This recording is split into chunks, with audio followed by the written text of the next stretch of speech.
Brands on Brands.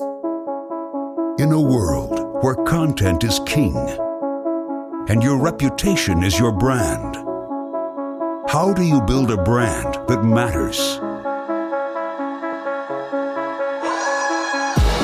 Welcome to Brands on Brands, a home for those that think different and push their boundaries. This is where branding that matters lives. Now, here is your host, Brandon Birkmeyer.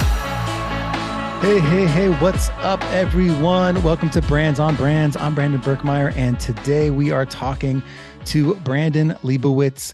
He has been working in the digital marketing field, specializing in search engine optimization, search engine marketing, email marketing, affiliate marketing, social media marketing. He's been doing all that, but really the focus is all about SEO. In fact, he founded a company called SEO Optimizers, which is a search engine optimization marketing agency that works with a variety of clients, such as Sleeping Agents Company, Castle Catering, Ortho Mattress, and more, a lot of local businesses. He's out in California. If you guys are out there in the Los Angeles area and you're looking for someone local that does SEO, definitely check out today's episode. His website is seooptimizers.com.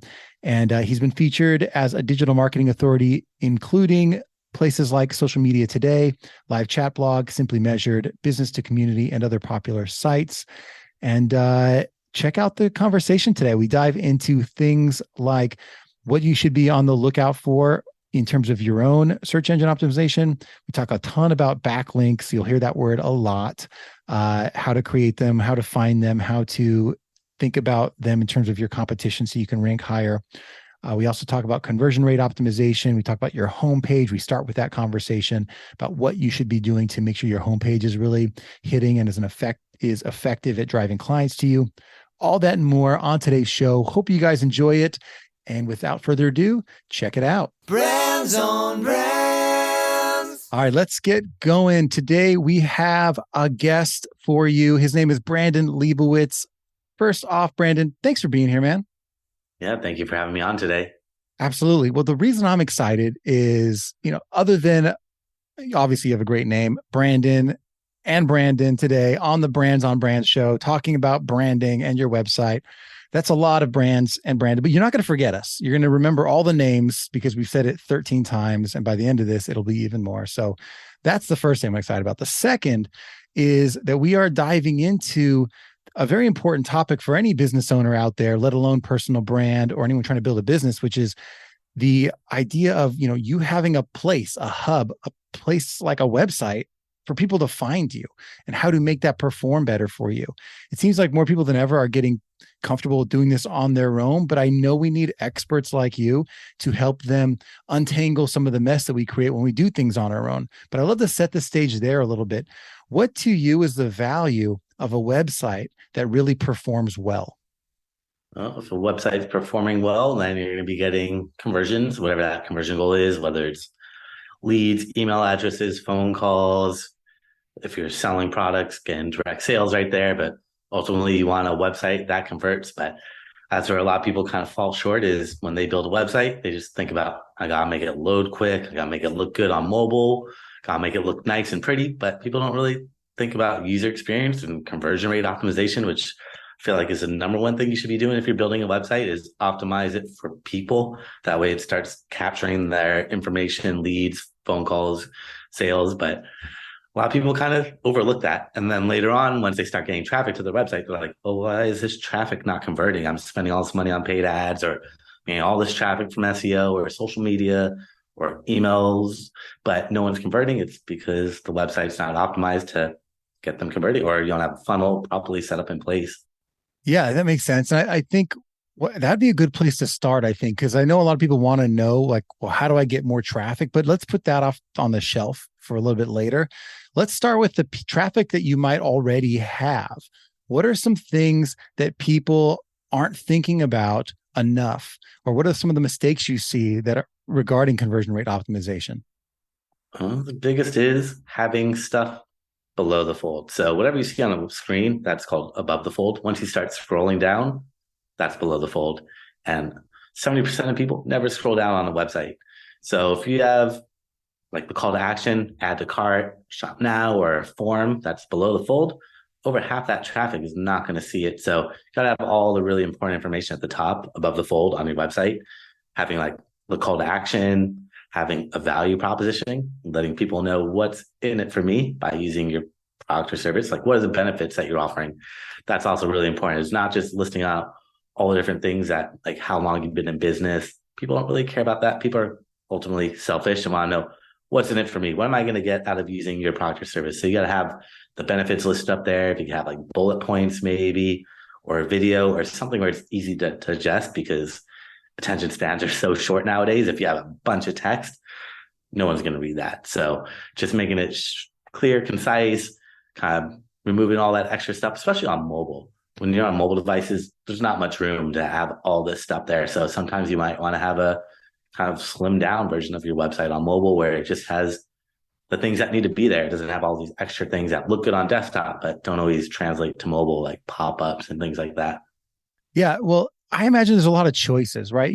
There's a lot of things you could put above the fold, especially regarding the content. But if I was thinking about the button itself, and obviously everyone's got a different goal, but how should they be thinking about what that button should do for them specifically? Like whether it's cart or collecting contact information, what are some of the best practices for what that button should be on that first page?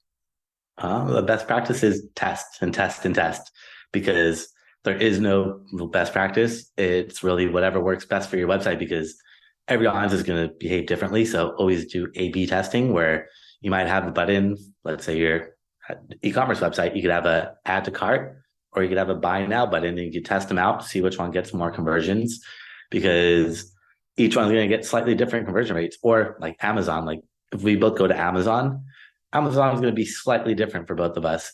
We're probably not going to see it because it's such a tiny change, but they're testing to see what's going to get the most conversions. They might move the add to cart button up a pixel. We're not going to notice that. They might change the font by a little bit, but it's all about really just testing. And I would look at big corporate websites if you want to look at what they're doing. I want to, like, a lot of people come to me and say, all right, I'm going to look at all my competitors, see what they're doing. But I'm like, these competitors are really tiny. Let's look at these big corporations, because they're putting tens of thousands, hundreds of thousands, maybe millions of dollars into these websites, whereas your competitors might be only spending a few thousand. But if you go after these big competitors and look at like the big corporate sites and see what they're doing, like look at, like, if you're e-commerce, look at like Target, Walmart, Amazon, like these big corporations, and see what they're doing, because they're A/B testing it, and they have teams of people that are doing this, that you could just kind of get ideas from them and see what works best and then test it. Don't just copy what they're doing, but test it and see if it works. Great. If not, do a new test and constantly be testing. Well, now regarding the content that's sitting there above the fold, I've seen all kinds of things. I've seen sliders, I've seen still images, I've seen video that's, like just on loop in the background. What are some ideas there? What do you think is a best practice? What are things to avoid there? I think videos are pretty good nowadays, because people don't want to read. Like, if you could have someone talking, explaining it for you right there, that's always going to be the best. I think it like puts a face behind the company too.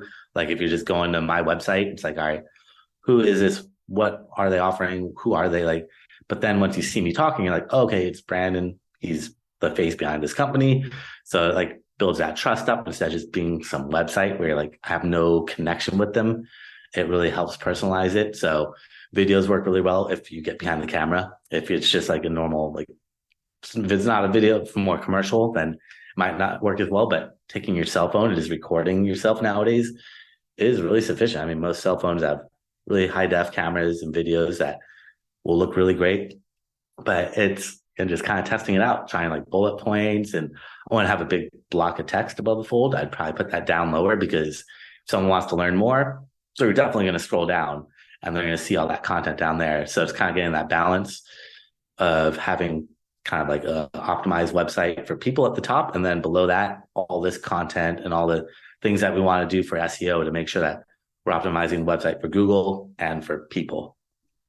It's hard for me to keep up with sometimes, because like a lot of us out there, I started doing this on my own, and I try to find, the best resources and advice. And there's a million different things that people say. And at some point I was like, oh, I found this little tool that'll let me do one of those sliders easily, like add it, made my website look a lot better. And then, like 2 weeks later, I read something that says, oh, those are conversion killers. Don't have sliders on your website. Just it's for whatever reason, they don't work as well as just, leaving it static. It's hard to keep up with all of that. I think for me, I'm trying to figure out what are some resources you look to figure out, what's working and what's not. Best is just read or test it out and like try things out, but reading on different blogs, forums, you can join like Facebook groups are pretty popular nowadays, watching YouTube videos or podcasts or whatever you can to just get as much information as possible, because the more you read, the more you learn. Do you have some favorites that you love to listen to? Like, where did the nerds go to figure out the SEO? For SEO, there's searchenginejournal.com, searchenginewatch.com, and those are kind of like some bigger ones, but I would join like Facebook groups are pretty good nowadays. Like forums used to be pretty popular when I first started doing digital marketing, but nowadays like Facebook groups are great because you get updates in real time. And I think joining some different groups like SEO signals, or there's a bunch of different, like if you just go into Facebook and type in SEO and search groups, you can find a ton of groups and just find ones that have a big following of maybe a couple thousand or more people in that group and see how active and engaging they are. As long as they're not just promoting themselves all day, but they're offering value, definitely check out those groups. And because then you can see comments and see, have people tried this out? Have they implemented it? Because you don't want to just take whatever you read as truth. You want to actually try it out and test it, because what works today doesn't necessarily work tomorrow. So you got to try it out and implement it and take action. Don't just read and watch all those videos. Yeah, no, I like that. And I think testing is going to be something that obviously you're going to hear a lot today, because I think you have to do the research for yourself. Your industry might be different than someone else's. And there's so many different types of businesses all using websites. So I understand where you're coming from with that. I would like to give some kind of general sense to the people, like if they want to understand how SEO works, what's important, what's not, what are some general things that they should be thinking about to understand what matters for, having a better performing website? There are so many things. Google has over 200 ranking factors that go into the algorithm. But I always tell people SEO is like a puzzle. A lot of pieces to this puzzle, but some are a lot bigger than others. Like content is one of the more important aspects, meaning text. Google can't really read images or videos yet. They're getting better at it, but they really rely heavily on text. The more text you have on each page, the easier it is for them to read, understand, and know what keywords you're targeting on that page. But unfortunately, they don't really care what you put on the website because they don't trust you. They don't trust anyone. So what they want you to do is build that trust up. And the way to build trust up is by getting what are called backlinks, getting other websites to talk about you. The more backlinks you have from relevant authoritative sites, the more trust Google's going to give to you. And then they look at those keywords on your website to figure out what to rank you for. But it doesn't work the other way around. Without backlinks, Google's not going to rank a website. So for example, like a backlink would be if you're reading an article on the New York Times, and there it says Brandon Leibowitz, and you click on it and it goes to my website, I'd be getting a backlink from the NewYorkTimes.com. So the more websites that list you, the more trust you're going to be able to get from Google. Yeah, absolutely. And I think for us, saying that is helpful, but I'd like to know, what are some of the things that even maybe you do for yourself or you have some of your clients do to get those? Because saying, go to New York Times and give us a link, that's easy. But like, what do they actually do? What are some good strategies to build up a better backlinking, kind of influx? Yeah, the best way to up your backlink profile is do competitive analysis. Research your competitors, search on Google, use on that first page of Google for your keywords. Skip over the ads, but make note of all the ones that are in the organic listings and then throw them into different tools such as Ahrefs or Moz or SEMrush. Kind of just pick one of those tools. They're all going to do the same thing, which is looking at their backlinks. So they're all paid. You have to pay for them, but they help out so much because if your competitors are on that first page of Google, it's more than likely because of those backlinks. And if you could look at their backlinks and then try to figure out which ones are relevant, authoritative, and then reach out to those sites, that's going to get you to the level that your competitors are at. So I would try to figure out, like, if you see that they got an article on the New York Times, see who wrote that article, see what that article is about. Maybe it's like they got a quote from that person, or they have a top 10 list of companies to look out for. And if your competitors are in there, there's a way you could potentially angle it and pitch it to that writer, or maybe you saw that they sponsored an event or did a trade show or joined like the BBB or Chamber of Commerce or whatever needs to be done. But you could pretty much look at their strategies, because there's an infinite way to build backlinks. But what matters is looking at your competitors and trying to figure out which ones they built that are relevant and authoritative. Got it. Yeah, I like that. So if I look up my website, brandsonbrands.com, in a tool like Ahrefs, which is ahrefs.com, I type in my thing, there's a place to check my backlinks, and it might say, okay, this random XYZ website referred to, well, my content. If it's me, that's someone checking me as a competitor, I guess. Mm-hmm. And then my competitors could look at that and say, okay, well, Brandon was listed here. I want to also be listed here. And to your point, reach out to that person directly, or try to, if it's a ranking, like I show up a lot because of like podcast rankings. It's, 10 best branding podcasts or something like that. I show up in the list. So it's like, how do you show up in that list instead of me or higher than me or whatever, and also end up in that same place and get that same listing? Are there some listings that are better than others, that have more power or strength than others? Well, yeah, some are better than others. But like you said, with the lists, like one way you can angle it is maybe those lists have websites that are no longer in business. And you'd be like, hey, here's a top 10 list of branding podcasts, but this one's not, this podcast is no longer active, or if they've taken it down, can you add mine to that list? So there's always ways to try to angle it and figure out how to get in there. But in terms of backlinks, the best type of backlinks are backlinks from sites that are related to you. So if you're just getting any random website to link to you, it's probably going to do more harm than good. So you need relevancy. Relevancy is the biggest aspect of Google's algorithm, and with the backlink. So if you're a doctor and you're getting a backlink from a restaurant, that looks a little strange. But if you're a doctor and you're getting a backlink from a website related to health, medicine, it doesn't have to be exactly what you're doing. As long as it's somewhat related to what you're doing, that's what matters. So the more related, the better. But as long as it's somewhat related, that's what Google's looking for. So that's where you got to figure out, all right, how can I get on other related sites? Maybe you could blog for them. You could do podcasts. You could do content marketing. You could do videos for them. You could sponsor events. I mean, a lot of different ways. That's why looking at your competitors is going to really help you figure out what they've done, is just spy on your competitors' backlinks.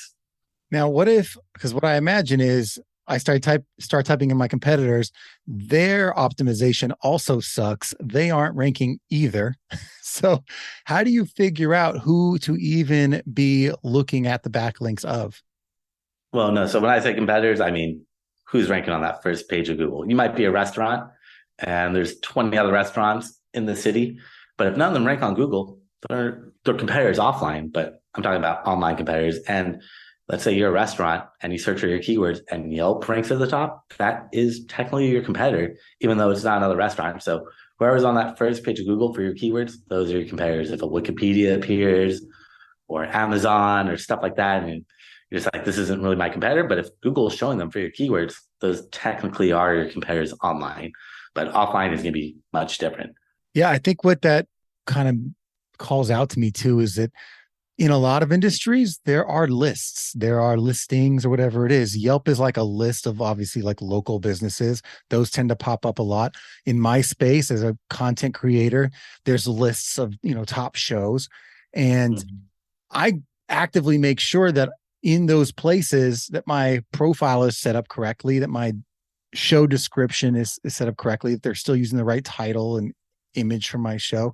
So managing that, I imagine, is really important as well. Like finding where you're being listed and taking care of that. Yeah, making sure the information is accurate, up to date, especially if you're a local business or you move around or you change phone numbers, stuff like that, where it might have inaccurate information on other pages or other websites. That's going to confuse Google and throw their algorithm off. So consistency is really important, and making sure all information is accurate too, making sure your website works, it has all your important contact information and things like that. But yeah, I would definitely make sure that they're all filled out and have relevant and up-to-date information. So that's kind of the research end. So when we talk about the actual execution end of this, as you're taking on new clients, for example, where do you typically start? Like you're having a new conversation with someone. What can they expect to be, part of that conversation in the beginning?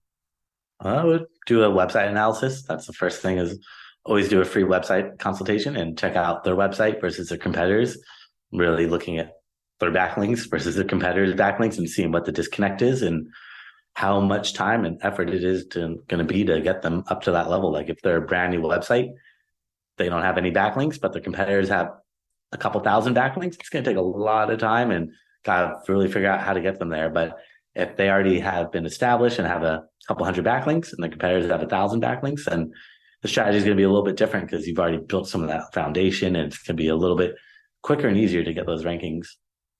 So we need the secrets here today. Like we need to know what are the things that people aren't thinking about. Obviously, we've mentioned backlinks and a little bit of like the conversion rate stuff.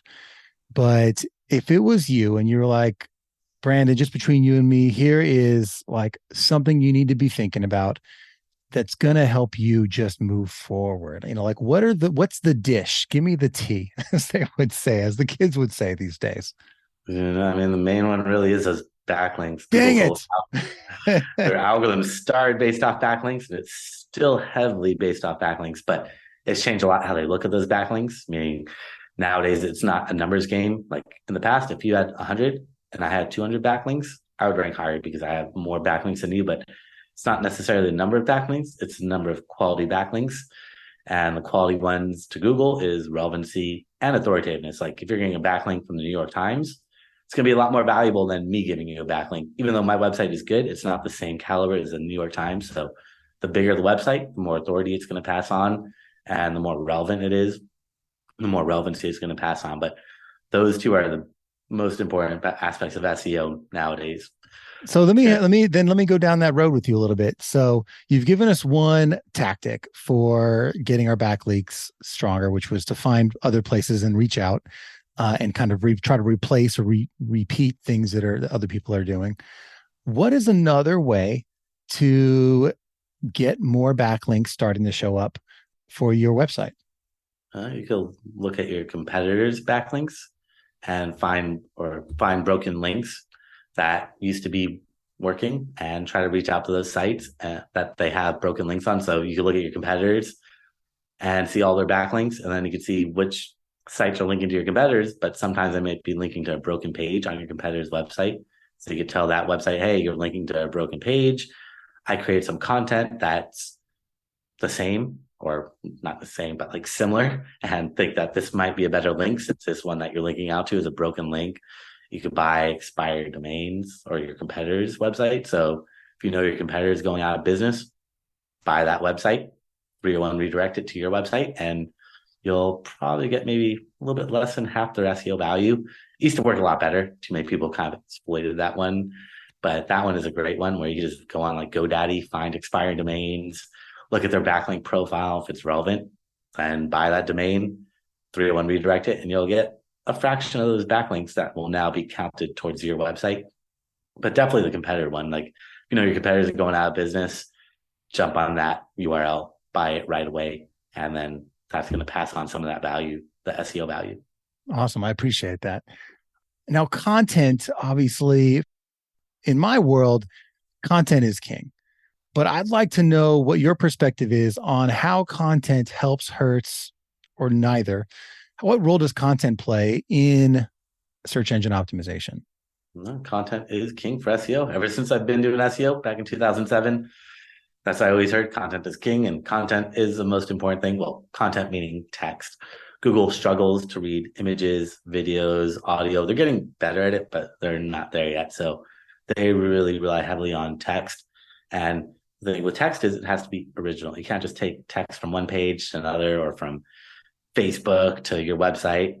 It becomes duplicate content. So whoever publishes the content first, they get all the credit for it, and they're going to get the rankings. Everyone else that repurposes it is probably going to get hit with the penalty. So you have to have original content. That's so very important. And there's tools like Copyscape.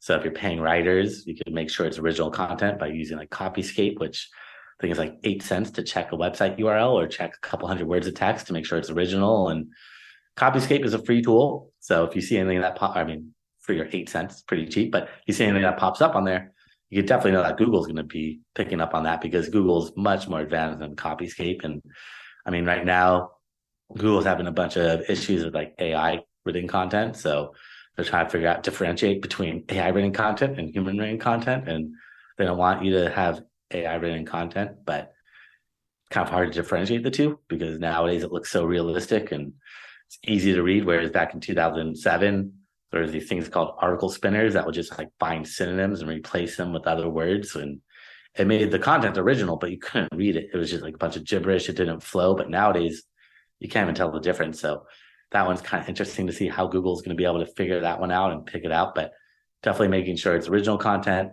and text. That's going to be the most helpful, especially like for podcasting. If you're doing a podcast, if you could transcribe it, might not be possible if it's a really long one. But if it's a really long one, you could timestamp it and have like a little summary above that. Just having some text there really helps out. Yeah. So if someone's out there creating content, creating a lot of content, whatever it is, I imagine there's some best practices for SEO in terms of how you're creating the content, as opposed to just creating randomly all this kind of different stuff. There's got to be some best practices that, because, you know, what I create with a plan versus what someone else creates random, hopefully Google doesn't look at those as the same value.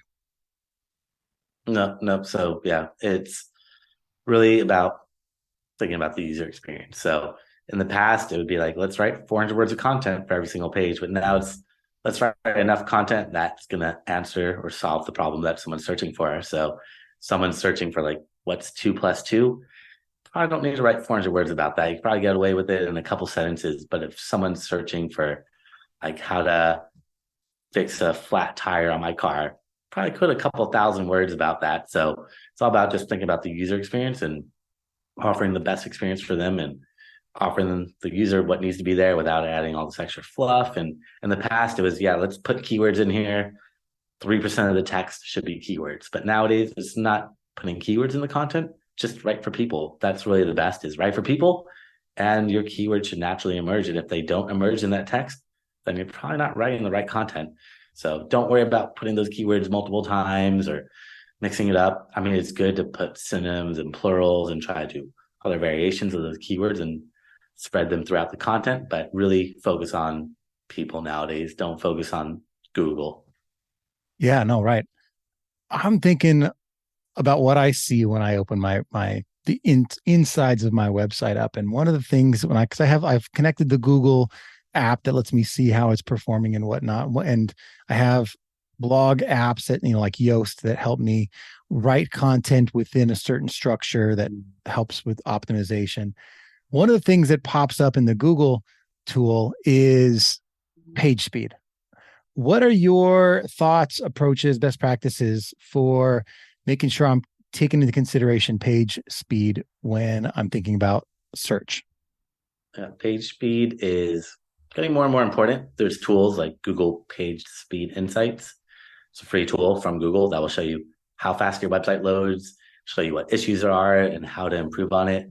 There's also Pingdom is another really big website, and GT Metrics are like the 3 big ones that are all going to show you different things that need to be fixed to speed up your website.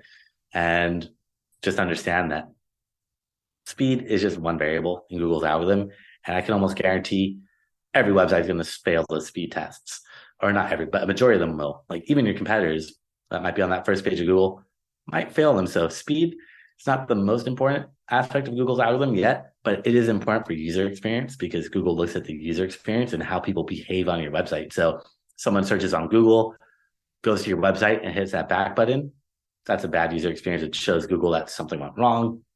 They didn't find what they were looking for, or your website loaded slowly, or there's a ton of different reasons why they'll hit that back button.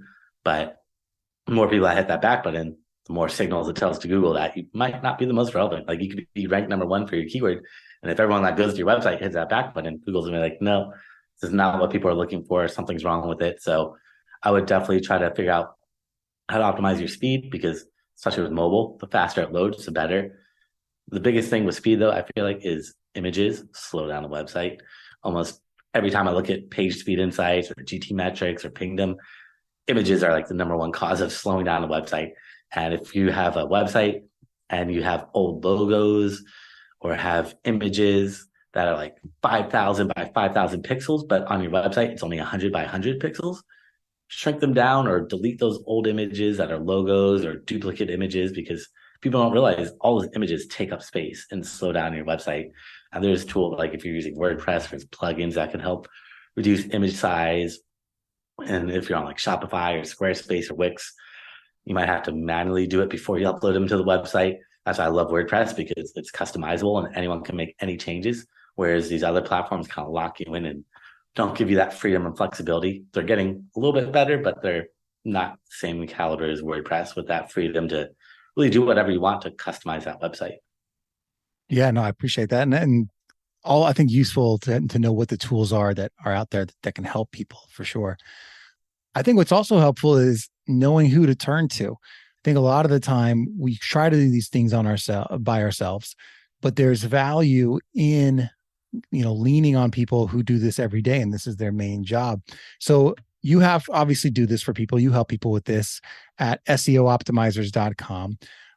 What I'd like to know is, what do you see as the value of working with a company like yours? Well, I've learned over the years that being a solo entrepreneur at the beginning, that it's tough to do everything, and you could try to do everything, but there's only so much time in the day. So sometimes you have to delegate and figure out, do I want to learn a whole new field of industry, or do I want to just pass this on to someone that's a subject matter expert and let them take care of it? So it really just comes down to their time. And if you're a solo entrepreneur, maybe you want to do some of it, but I mean, you could do a lot, like the content, adding keywords to your website, but it's the backlinks that you have to be very, very careful with. Like, if you build the wrong type of backlinks, it's actually going to do more harm than good. So that's where you got to be really, really careful and walking that thin red line where you're doing what Google wants to see, but you're not doing anything that will potentially get you penalized and get you in trouble in the long run. Well, I appreciate that. I think what I'm hearing is, there's a strategy there, and when you've implemented strategies over and over again, like they say, we don't know what we don't know. You've seen other people make mistakes, so you know what to look for. I imagine you have an approach for working with people that starts from, step one and goes through step, Z for these kinds of processes. So if anyone's interested in getting a little help, maybe you've triggered something in them that says, you know what, maybe this is something I should be looking at. What's a great way for them to get a hold of you? So I actually created a gift for everyone if they go to my website at SEOoptimizers.com. That's SEOoptimizers.com/gift. They can find that there along with my contact information and a bunch of classes I've done over the years. I've thrown up there for free. So if they want to see step-by-step how to do a lot of stuff that we talked about with SEO, I've even done ones about Google Ads, social media, Google Analytics, how to track everything. So they can watch those all for free. And also, if they want to book some time on my calendar for a free website consultation, happy to look at their website from an SEO point of view and let them know what's working and what's not working and how to get them to that level that they want to be at. And they could book some time on my calendar for free there as well. I appreciate that. And I think what most people should think about is, if you guys want to at least get a sense of, is this something you need to work on or not? What's it hurt to get out there and reach out and get a second opinion? Right. I know a lot of us are hesitant to try out new things because we're worried about what it's going to cost. But until you know what the problems are, like if your car is making a sound and you're driving down the street, until you actually get in there and get it checked out, you won't know. So make an informed decision. Go take advantage of the free gift at SEOoptimizers.com/gift and see if there's something there that's worth checking out, because you never know what's going to bring you in the traffic that's going to lead to the next client that you wouldn't have had if there was some mistake happening on your website. I want to know, for you, before we let you go today, what are you excited about right now going on in your world? I'm just trying to stay up to date with all the changes with SEO and digital. There is no constant. It's always changing, and that's the one that keeps it interesting. But I mean, everything is really shifted towards mobile, definitely, and then video too as well. Like if you look at social media, it's all kind of gone towards video. Like even Pinterest lets you put videos up nowadays. Like they all let you do videos because people's attention spans are really short. So gotta capture that information.